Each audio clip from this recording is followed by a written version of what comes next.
Welcome to the Table Podcast, where we discuss issues of God and culture, brought to you by Dallas Theological Seminary.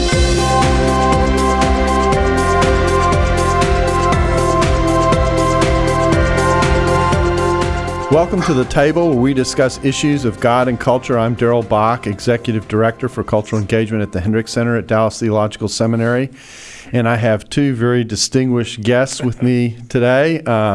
Through the miracle of technology, we're talking to Imad Shehadeh, who is in Jordan. That's not Jordan, Texas, or Jordan, Georgia. Okay, that's the country of Jordan, where he is.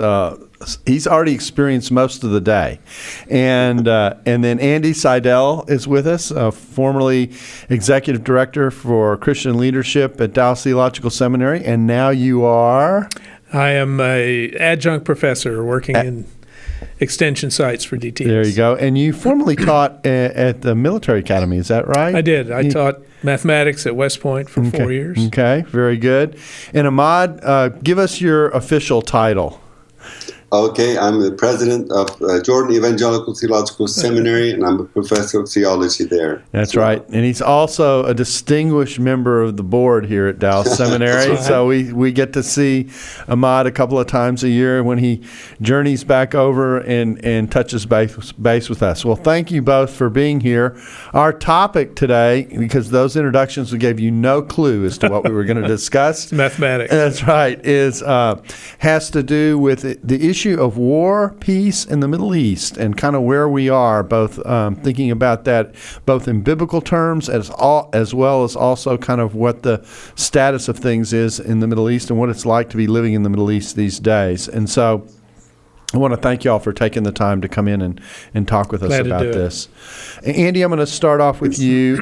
You came to the seminary with a career out of the military, and some people would say, well, how do the military and Christianity mix? You know, how do you put war and peace together? How do you view that? And I can't think of a better person to ask than someone who's spent their life both as a pastor and in the military this question. So how do you put that together? How do you deal when you come to the issue of war and peace and you think about that biblically and you think about your full career in the military? How do you put those two things together? Well, I think for me, it was a relatively easy thing because when I went into the military, I went out of high school, I went to West Point, and the values of the military, Christianity was very much a part of that. A lot of my spiritual growth came as a result of other members of the military who discipled me and helped me. Part of the Officers Christian Fellowship, and it was a very significant thing spiritually. So the two of them were not spiritually separated at all. There was no divorce there.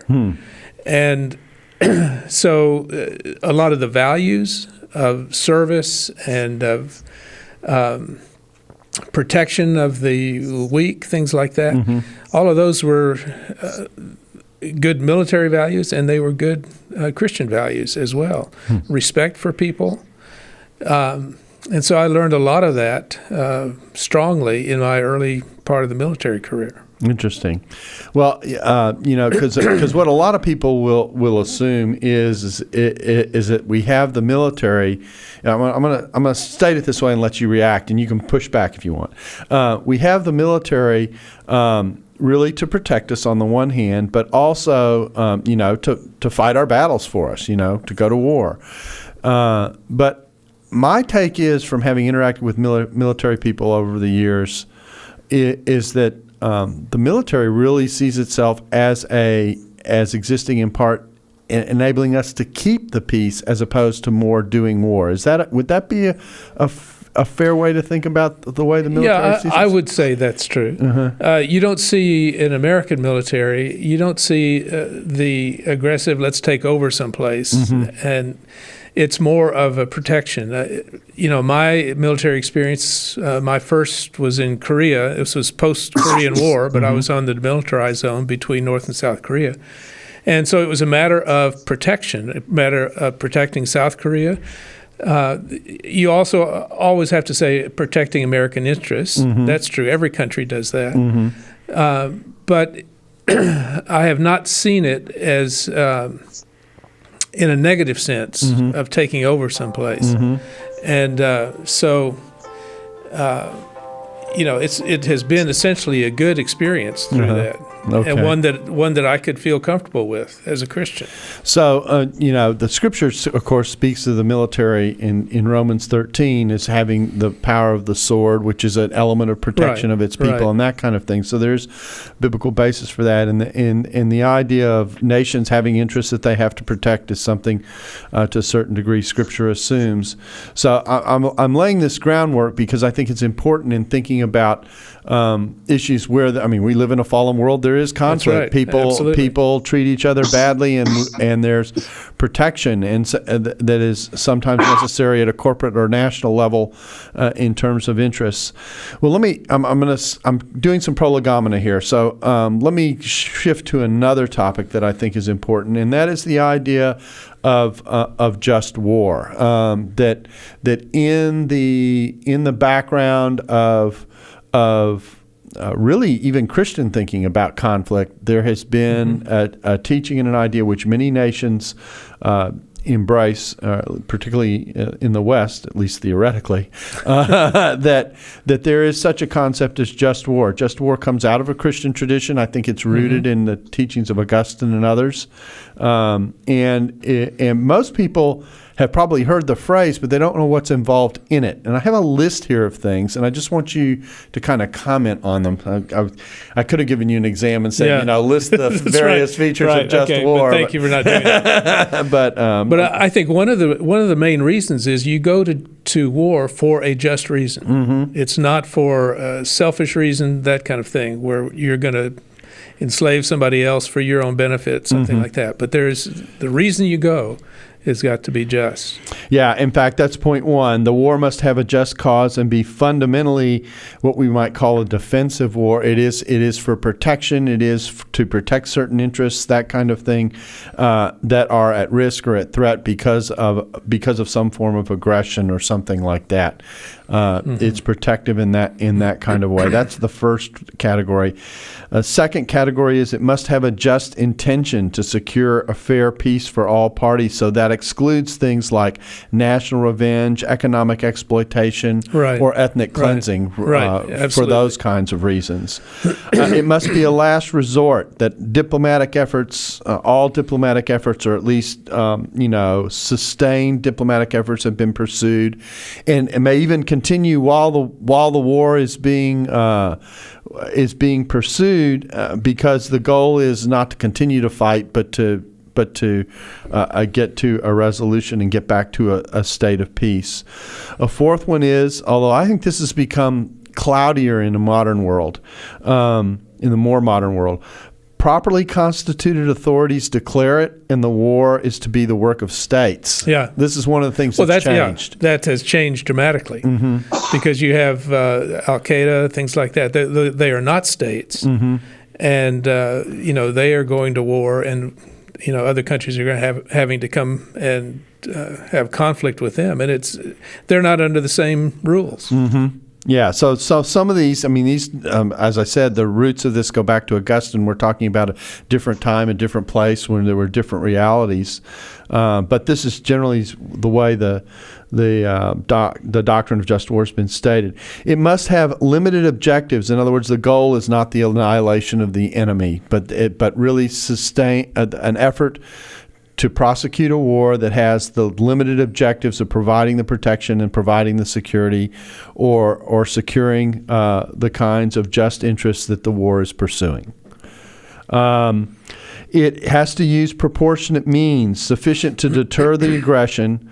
And this is another place where the ancient doctrine and the modern discussion run into kind of each other, because with the rise of nuclear weapons and the potential of total destruction, the issue of proportionality becomes a pretty important concept to wrestle with. Yes.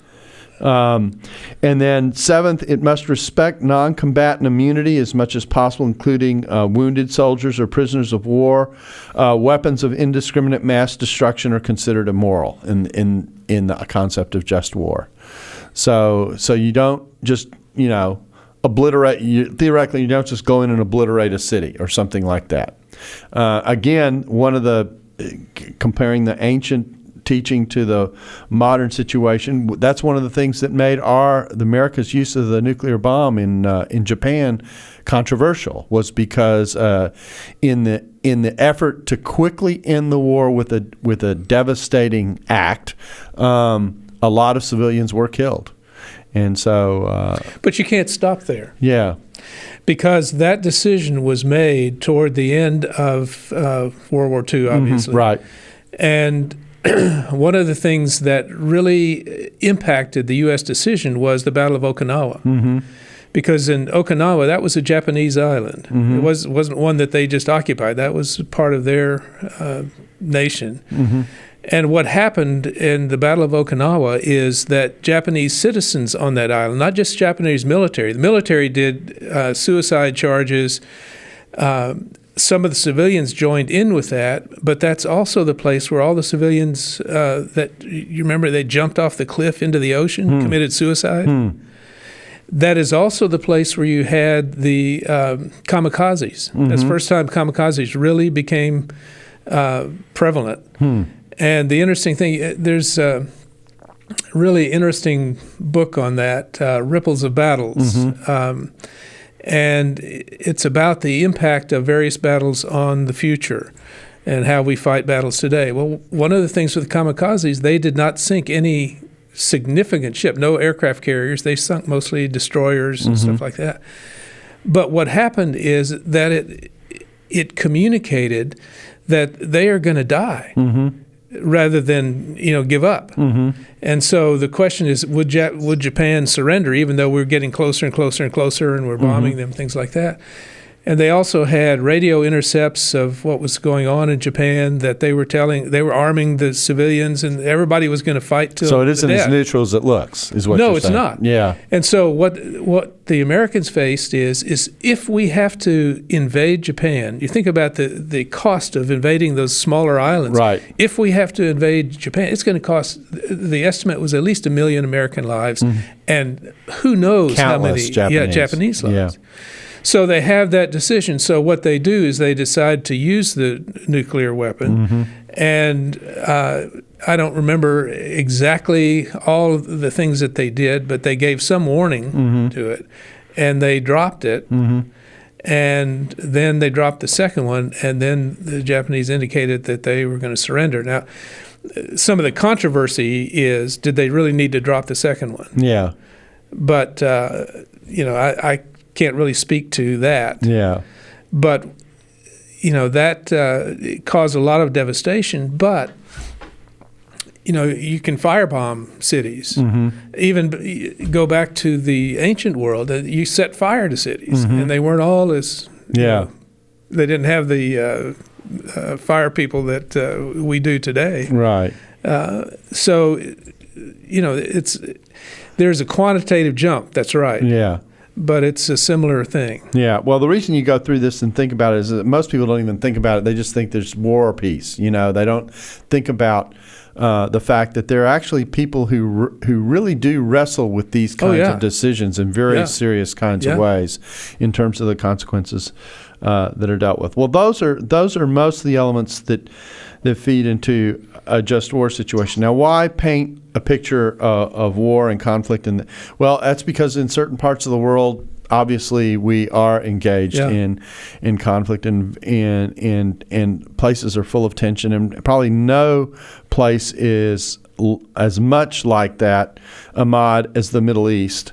Why don't you tell people your own personal background a little bit, so they kind of see where you fit into the Middle East story personally, and then they'll have some sense of what perspective you're speaking out of, and then tell us a little bit about what it's like to live in Jordan these days with what's going on around you.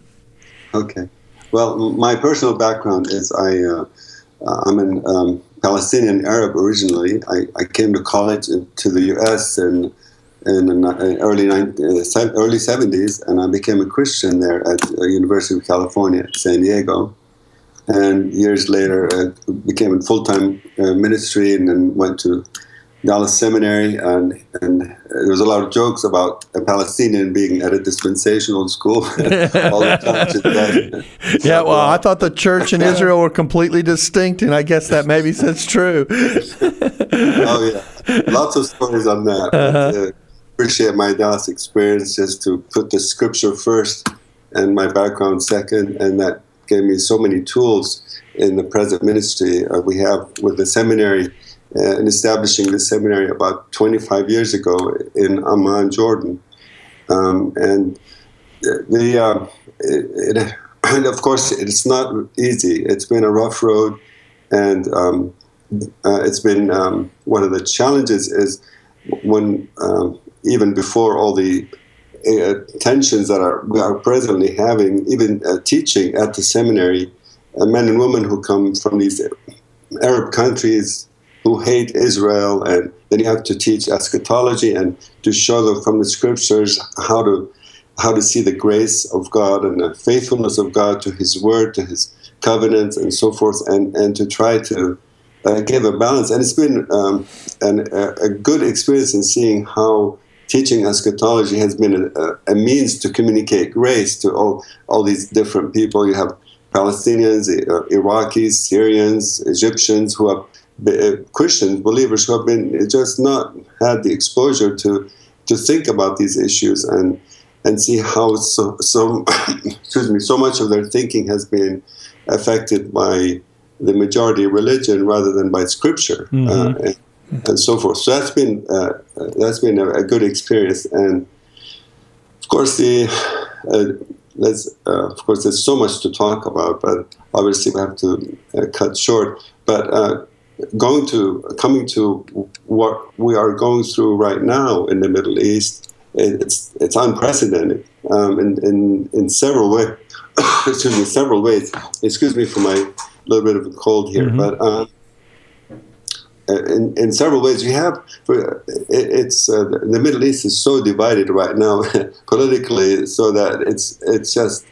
So many groups are against each other, and it's like the enemy of my enemy is my enemy, and that's all over the place. And there have been some unprecedented people who are been traditionally opposing each other, standing on the same side together, let's say against one extremist group.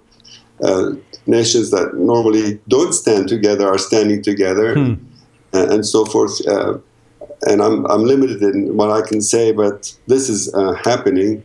Let me see if I can give a little bit of context for people, because most people just know there's conflict in the Middle East and that kind of thing, but they don't know some of the history that goes behind this. And I'm hoping, Imad, that you can help us a little bit with this so that people kind of understand where some of the tensions were. And I'm going to take us back to the beginning of the 20th century when the Ottoman Empire basically broke up, and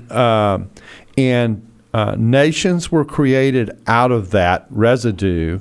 And really, in many ways, some of the problems that exist because of the way those boundaries were drawn. Is that a fair starting point for some of what we're talking about?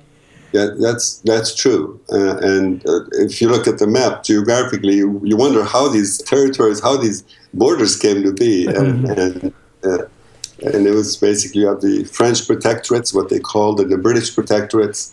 So Jordan and Saudi Arabia, maybe Israel were under the British.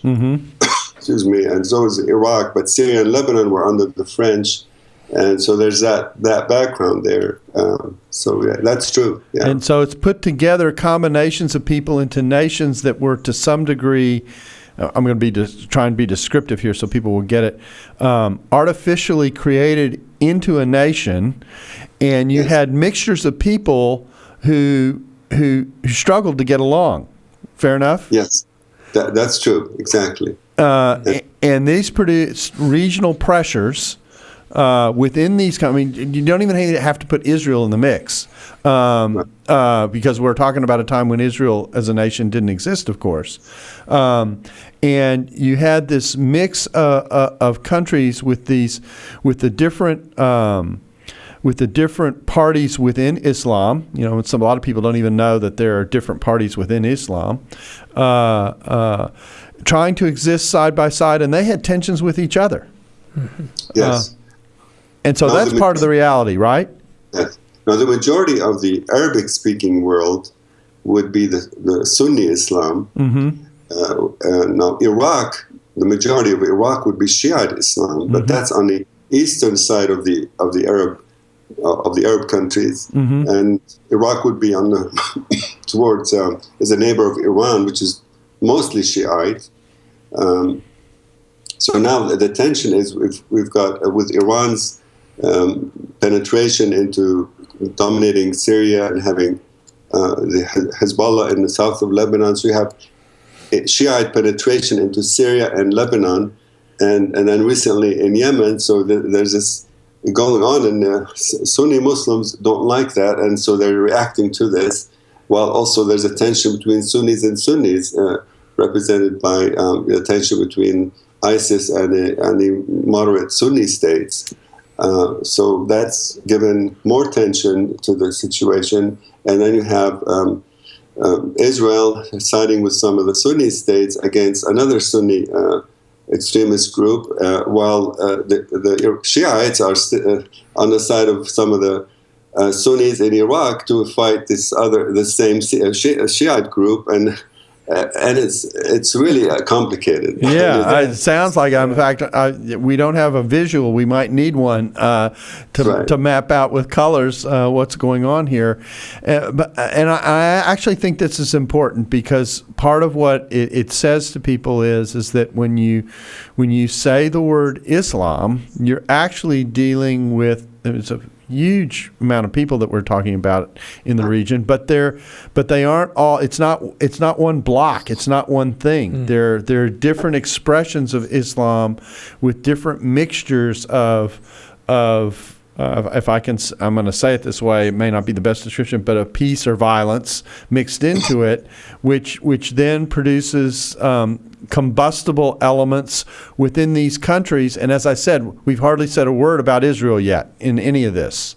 Yes. And so I think that's an important part of the picture that it's important that people get. Now you add to that mix, coming in, with the founding of Israel in the 1940s, you add that into the mix, and the Arab reaction and Palestinian reaction that came with the establishment of the nation of Israel in this area, and all that did was add fuel to the smoldering fire. Right, exactly. Now most of Islam is Sunni Islam, 90%. Right, and Shiite Islam would be the minority.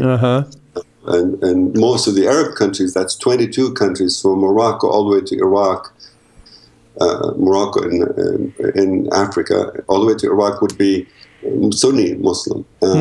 So Iraq would be the only Arab country that's the majority people are Shiite. So that's what you have. What if you were to help people kind of summarize the difference between Sunni and Shiite? What would that? Is there a way to summarize what that difference would be?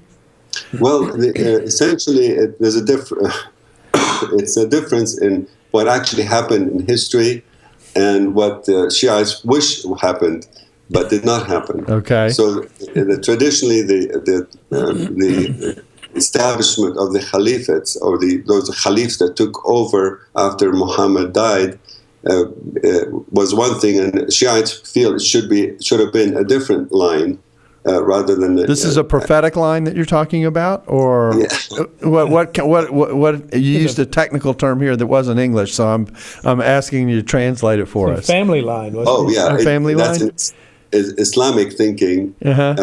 The Rashid family, the Rashid Caliphate, took over after Muhammad for reasons that nobody fully knows for sure. where the Shiites feel it should not have been given that way, and then with history, there's been differences in their beliefs a little bit. They still believe in Muhammad and the Quran as the same book, but they feel that the authority or the caliphate should belongs to the Shiite understanding and not to the traditional classical understanding. So this is a family feud in its roots. Yes. Interesting. Okay, Andy. So you look at this and from the outside as American and someone who's also been involved in the military, and what do you see going on as you think about the chaos of whether we're thinking about it from the historical point of view or kind of where we are now? How's that for an open-ended question? No, it's so similar to so many things. Some of it has to do with bad government, just bad government, and one group oppressing another group, or one group keeping another group down, one group favoring its own. Saddam Hussein was like that, but most of the rulers tend to be like that. And so if there's some reason to discriminate against another group, they'll do that. And so you have just boiling up of all of these tensions. And as Imad said, that's a huge group of people. Mm-hmm. And they have all kinds of historical and current reasons to be, upset with each other. Mm-hmm. And so, originally as I was thinking about it, it's sad that here you have a tribal group, but, some of them are against each other too. Hmm. And so now you have one group that for a particular religious view is oppressing, so many of them. So ISIS is basically a Sunni group, if I understand correctly. I'm sorry, a Shia group, if I understand correctly, or Sunni. And what happens is now they're oppressing Sunnis as well as Shias, and so it's been like that through the years, I'm sure. Mm-hmm. And Jordan occupies an unusual position in all of this as a country. Is that not true? It seems to have. It seems of most of the Arab countries, perhaps Egypt is in a similar category, to have managed being a part of this mix relatively well, and been one of the more stable countries in the region. But it's feeling pressure now too, isn't it? Yeah.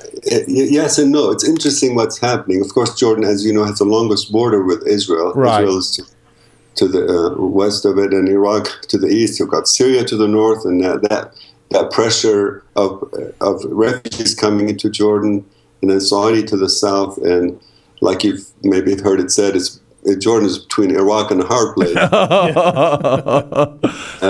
But it's amazing, has been amazingly stable, and what it's interesting. But some of the analysis has been that actually Jordan is now more stable. One main reason is because when Israel became a state, so many Palestinians immigrated to Jordan, and majority of the Jordanian population is till this day has been Palestinian and not Jordanian. And so it's been a polarity, Jordanian-Palestinian. But now, with so many refugees from Iraq and Syria, it's changed. So now the minority group is no longer a minority. It's more equal. There's more groups, and they're more equal now. That gave Jordan more stability, and the government of Jordan is looking to give the Jordanian citizenship to the Iraqis and to the Syrians, and they're finding better jobs, better life, and they want to stay in Jordan. So Jordan is actually in a way stronger, though there's been this amazing pressure. Actually, in the last 20 years, Jordan's population more than doubled that way. And so it's interesting. And so Jordan typically has been kind of a country of refuge for so many people. The Lebanese before that, began with the Palestinians, then the Lebanese and the Iraqis, and a lot of Libyans came in, a lot of Syrians now coming in, and it's given Jordan it's sort of a picture of being, let's keep this country. It's, at least keep a country where we can go to. And although it looks like it's it could be next, but by God's grace, it's been so far stable this way. So we're thankful for that. And one amazing byproduct that was not planned by ISIS or anybody is we have more students from these refugees. They come in from these countries, and they come and become students at the seminary. And it's just amazing, God's way of preparing people for these countries to go back and serve, being more equipped. And so we will love it. It's great. We just need more scholarship funds for these. Wow. That's terrific. You know, it's interesting. I know a little bit about the history of the seminary, and it was interesting. There was a time in which you were educating people literally from all over the Arab world, and then things got tightened down a little bit, and so that became harder. And now there's a new form of recruitment that's emerged through these circumstances. That's God bringing them into the country, and therefore they have access again to the education. Well, we aren't going to solve the Middle East crisis in this podcast, so I'm not even going to try. But I did want some background for what we were going to discuss in place so that people can understand the confusing thing. Because I think, and now I'm speaking particularly to Americans who are listening to this, I think sometimes Americans go, first of all, we're kind of slow to get our hands around what goes on in different parts of the world. And particularly when it comes to Islam, we tend to think of Islam as one singular thing. We don't realize the differences that exist within Islam, the tensions that exist amongst Muslims, and how that is a part of what's going on here that makes this such a difficult reality to deal with. I do have one more question for you, Andy, that's kind of a background question, and then I'm gonna switch over and begin to ask the question. So how do Christians function in the midst of this? And that's this. When someone like you who's when you're in the military and you go into this, the military really makes quite an effort to make sure people have kind of a sense of this history and these tensions and where they're coming from. Don't they do some preparation for people who are, going to be stationed in these locations to give them a sense of what it is they're walking into in terms of the cultural background and realities of what they're facing? Oh, yeah, they try to do that, especially post-World War II. Mm-hmm. They've had to do that. Vietnam, they did considerable instruction of us, partly about the people, but recognizing the insurgent aspect of the war. Mm-hmm. Very, very strict on how we related to the people, mm-hmm. and respected them. And so, yes, they do. They try to do that. Problem is, sometimes you get caught and you're coming from behind and trying to catch up on what we know. So, just like now, we find ourselves supporting the same thing that Iran is supporting in one case and being against it in another case. And it's very complicated in that situation. And so can you fill that out a little bit in terms of what we're looking at? So depending on where we are in the region and the nature of the regional conflict, we are in some cases supporting and in other cases against. Is that where we find ourselves? Yeah. And yeah, I mean that's very, very difficult. Yeah. And then you have you also. This is a new day because the media is there. Mm-hmm. The media is right there, mm-hmm. and so the way that you relate to people from the country, whether they are friends or enemies, is very, very significant because it's reported immediately. It's reported immediately. Yeah. We went to a huge amount as we understood the counterinsurgency issues in Vietnam, not to have casualties among civilians, mm-hmm. because it might make. First of all, they didn't need that because they were not against us, but secondly, it might cause them to go to the other side, mm-hmm. and so it gets to be very complicated. So something happens, you've got a media person right there, mm-hmm. and that it's even more so now in the Middle East. Some of the wars in Israel, there's media on both sides of the battles, and have seen a number of times that is used by one side or the other to say, oh, look, you're killing civilians and this kind of thing. And so it gets to be very, very difficult. And I think the U.S. works very hard to try to educate its soldiers and about the issues that are going on in the country so that they can relate to the civilians well. Because in the counterinsurgency things, the enemy hides among the civilians. Now with ISIS, that's a little different because they have changed the situation. The insurgents, they weren't trying to hold on to territory or something. They were just trying to fight and kill their enemy, which in Iraq was us. Now ISIS they're going to have a caliphate and all of that. They have to have territory. So this is, interestingly, taking kind of a step back to a situation where you are, and they are saying that they are a nation now. Well, Al-Qaeda didn't do that. They were just a terrorist organization and others like that. And so for them, it wasn't a matter of conquering territory and holding that territory. With ISIS, it is. Because if they can't hold the territory, they're not a nation. So we're in a very complicated situation. Thanks for listening to the Table Podcast. For more podcasts like this one, visit dts.edu/thetable. Join us next week for part 2. Dallas Theological Seminary. Teach truth, love well.